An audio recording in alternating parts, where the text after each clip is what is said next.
everyone, welcome. It's really good having you here. I'm doing something that I've not done before in my YouTube videos.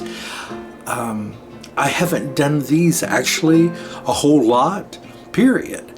About 5 or 6 years ago, I had wax melts or tarts, whatever you choose to call them, when I'd go to market, and they used to sell fairly well. And then over the years, as I got busier, and then when the world changed, I sort of changed what I would take to market, and I started devoting myself more to tinctures and salves and potions and things like that, because those are the things that mostly I would sell. Soaps, of course. Everybody loves goat milk soap. But I really found myself moving away from some of the more esoteric and, like home fragrances, that sort of thing. That really wasn't something that I devoted much time to. Anyway, I recently had a request to ask if I made these. And so I thought I would just put together my formula for making wax melts. Now, I am not measuring this because I've used the same pans for a very long time, so I know how much I want to add. But before we get started, my double boiler, I need to get some water, so let me go get that. All right, so I got some water, and what I will do though is I know exactly how much that I put in here based on the measurement of the pan. So what I'm going to do is put it in here, and then I'll weigh it and then tell you what the measurements are that I'm using.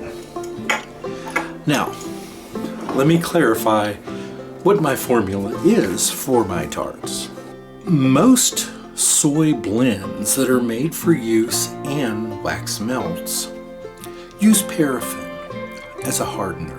Paraffin, of course, comes from petroleum. And I am not judging anyone who wants to use paraffin. That is certainly your choice. It is a safe product to use, I think, for most people. I personally have allergic reactions to a lot of things that are petroleum based. I'm a very odd person in that regard. My birth mother did not take good care of herself, and so I have all sorts of allergic reactions to a lot of different things, and I won't go into a lot of detail about that, but generally it's man-made things. Nature doesn't bother me very much. Anyway, that being said, the soy wax that I'm using is just soy wax. As a hardener, I'm going to be adding local beeswax, which in another video you saw me make into these blocks from one great big block. So I'm going to go ahead and get started here. This that I'm making is going to be for some what I call lavender waves, because unlike something that goes on your skin, I go the limit, above the limit, with essential oil in my melts, because I want to make sure that it scents your whole room or beyond. So I know from past experience, there we go, that this is almost 20, nope, we're not there yet. I have to make sure that it's above that line. That should be about right. There we go. This is right at about 25 ounces and 5 ounces of beeswax. So I'm going to melt this down on the double boiler here, and then we'll start putting this together. Sound like fun? All right. Well, let's get started.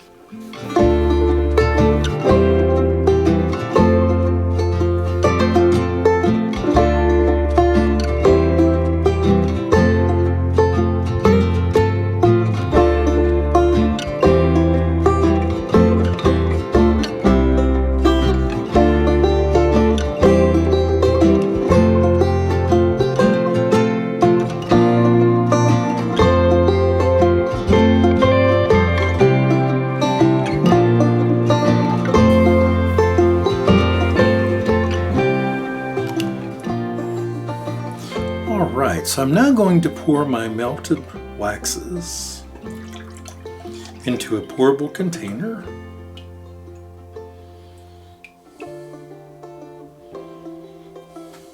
And one little tip for you, it's a lot easier to clean. People are afraid, I think, sometimes of using good pots and pans. I don't use this for food, but nonetheless, I know a lot of people are afraid to use their good stainless steel. But if you wipe it while the wax is still hot, you can get about 99% of that wax out and then just wash it with warm soapy water as you normally would. Not bad, huh? All right. And another tip I want to share with you. If using glass like this, heat it in the microwave for 2 minutes before you pour your waxes in, because if it's cold and you pour them in, the waxes will immediately solidify. All right, so I'm going to color this with some Brazilian purple clay. Won't take too much. About 2 of these ought to do the trick.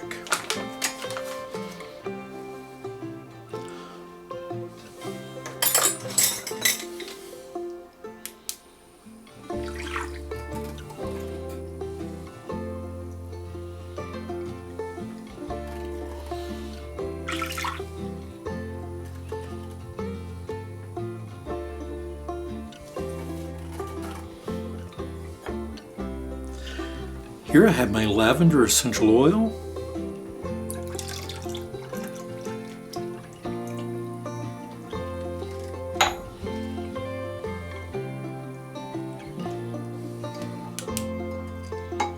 I'm going to add, I think, one more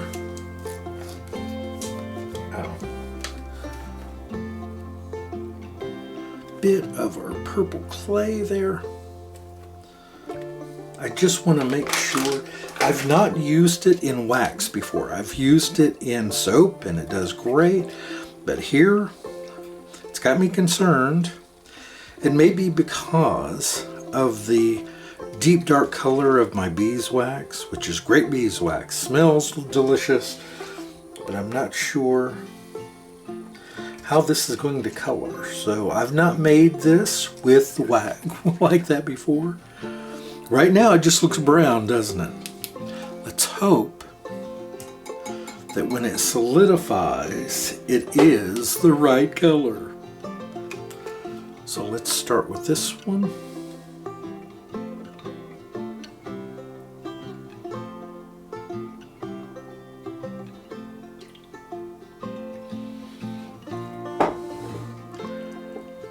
And we'll come back in a few moments and see what color that has turned. Sorry I started pouring these again without turning the camera back on, but I just wanted to show you how it did lighten up to kind of a soft, tannish color. It's not quite lavender, but I'm going to sprinkle some lavender on them.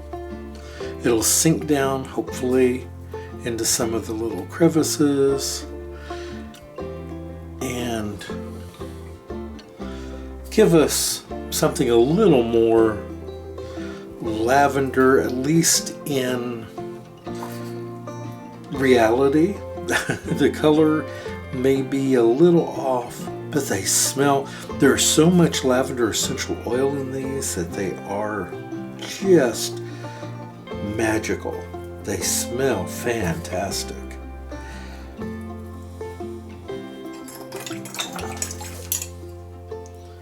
I'm going to go ahead and finish pouring these.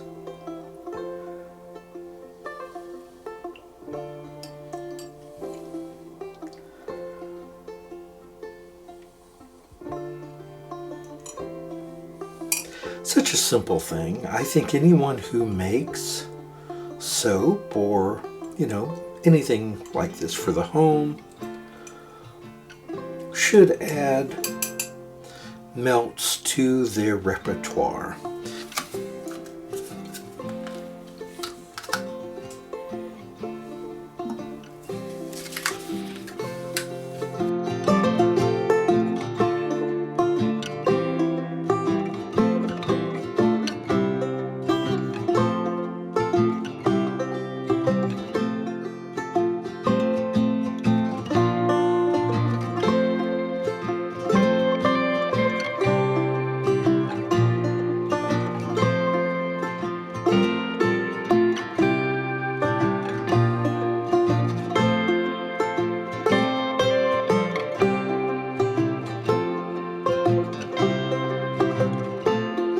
This whole room smells like a lavender forest. Or, no, not a forest. You can't have a forest of lavender. I guess you could have a field of lavender though, right? Oh, it's just wonderful. Just waves of just gorgeous, relaxing scent of lavender. It is really nice. It's not the color, obviously that I'd hoped for. Oops, hang on, I'm zoomed in here. Let me zoom out a bit.